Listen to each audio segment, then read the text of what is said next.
Army officer Kalkal Sophia ఖురేషీపై Madhya Pradesh మంత్రి చేసిన అనుచిత వ్యాఖ్యలు మరవక ముందే ఇప్పుడు అదే రాష్ట్ర డిప్యూటీ సీఎం జగదీష్ ధేర్జా సైన్యంలో వివాదాస్పద వ్యాఖ్యలు చేశారు. పహల్గాం ఉగ్రదాడికి భారత్ ప్రతీకారం తీర్చుకుందని, ఈ బలోపేతమైన నిర్ణయం తీసుకున్నందుకు దేశ ప్రజలు, సైన్యం ప్రధాని మోదీ కాళ్లు మొక్కాలని కామెంట్స్ చేశారు. ఉగ్రవాదులను, వాళ్లను పోషిస్తున్న వాళ్లను నిర్మూలించే వరకు విశ్రమించే ప్రసక్తే లేదని చెప్పిన ప్రధానికి ధన్యవాదాలు తెలిపారు. అందుకే దేశ ప్రజలతో పాటు సైన్యం కూడా ప్రధాని కాళ్లకు మొక్కాలని చెప్పారు. పాకిస్తాన్కు మోదీ ఇచ్చిన జవాబుకు ధన్యవాదాలు చెప్పేందుకు మాటలు రావడం లేదన్నారు.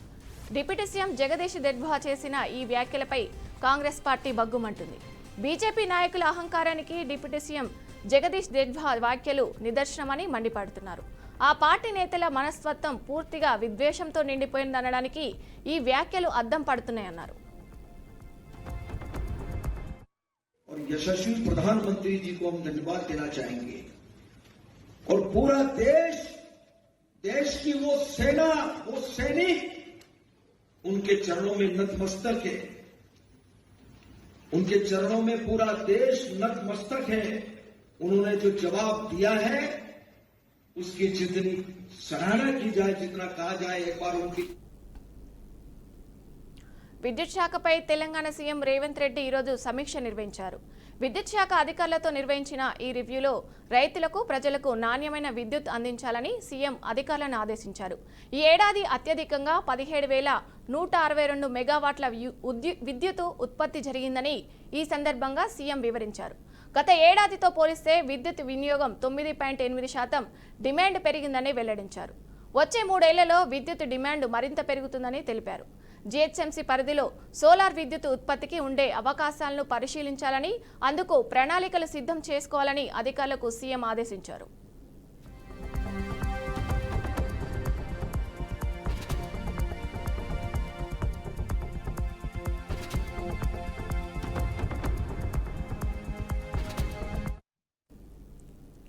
ఫైళ్ల క్లియరెన్స్ కోసం మంత్రులు డబ్బులు తీసుకుంటున్నారని తెలంగాణ రాష్ట్ర అటవీ, పర్యావరణ, దేవాదాయ శాఖ మంత్రి కొండా సురేఖ చేసిన వ్యాఖ్యలు రాజకీయంగా తీవ్ర దుమారం రేపాయి.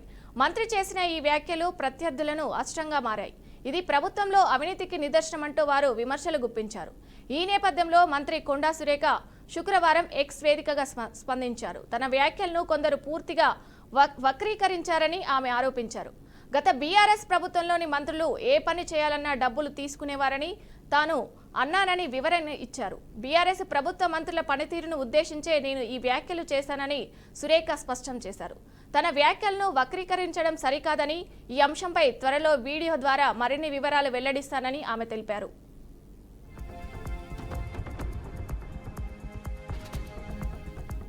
Back to news.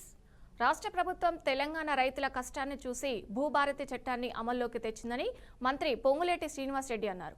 నిర్మల్ జిల్లా కుంటాల మండలంలో భూభారతి చట్టం పైలట్ ప్రాజెక్టు కింద రైతులను ఎంపిక చేశారు. గత ప్రభుత్వంలోని ధరణి చట్టం ద్వారా రైతులు అనేక ఇబ్బందులకు గురయ్యారని మంత్రి ఎద్దేవా చేశారు. భూభారతి ద్వారా రైతులు తమ సమస్యలను స్థానికంగానే పరిష్కరించుకునే సౌకర్యం ఉందని తెలిపారు. అంతేకాకుండా రాష్ట్ర ప్రభుత్వం ప్రజల కోసం ఇందిరమ్మ ఇళ్లు, కొత్త రేషన్ కార్డులకు జారీ చేస్తుందని వెల్లడించారు. అనంతరం జిల్లాలోని సమస్యలను త్వరగా పరిష్కరించాలని జిల్లా కలెక్టర్కు ఆయన సూచించారు. ఏదైతే భూభారతి 2025 చట్టాన్ని పైలట్ మండలాలుగా తీసుకున్న దాంట్లో ఈ ముతోలు నియోజకవర్గంలోని కుంటాల మండలం, కుంటాల గ్రామంలో ఇప్పుడు మనం ఉన్నాం. గౌరవ కలెక్టర్ గారు ఇంతకు ముందు ఈ కుంటాల మండలంలో సుమారు 13 రెవెన్యూ గ్రామాలున్నాయి.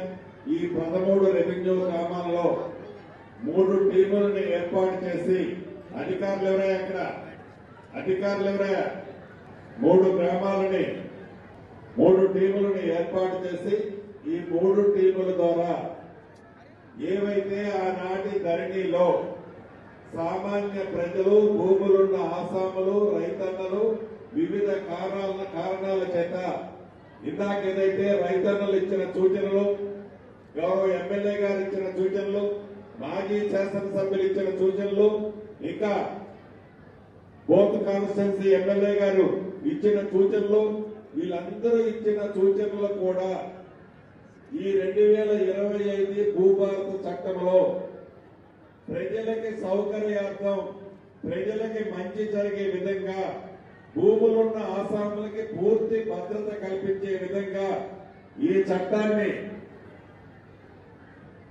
చట్టాన్ని ఏర్పాటు చేసుకొని వడిగా ఎక్కడా చిన్న తప్పు జరగకుండా గౌరవ ముఖ్యమంత్రి రేవంత్ రెడ్డి గారి సూచనలు.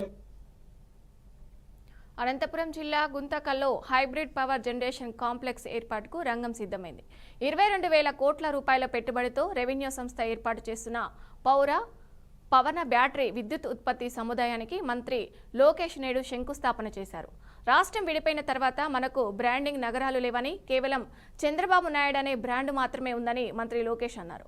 గత 5 సంవత్సరాల పాలన వల్ల రాష్ట్రంలో పెట్టుబడులు పెట్టడానికి పారిశ్రామికవేత్తలు భయపడ్డారని తెలిపారు. అలాగే రాయలసీమ అభివృద్ధిలో భాగంగానే సోలార్ పవర్ ప్రాజెక్టుకు ఇక్కడ